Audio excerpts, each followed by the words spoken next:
Bueno, pues estamos en la sección Brigadún del Festival de Sitges, una sección que este año cumple 30 años.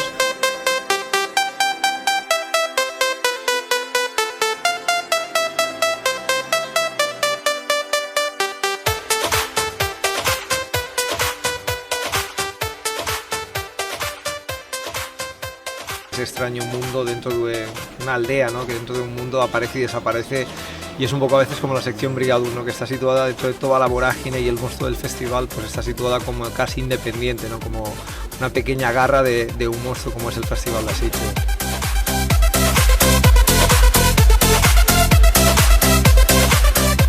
Lo que ves aquí no lo podrás ver después en los circuitos oficiales.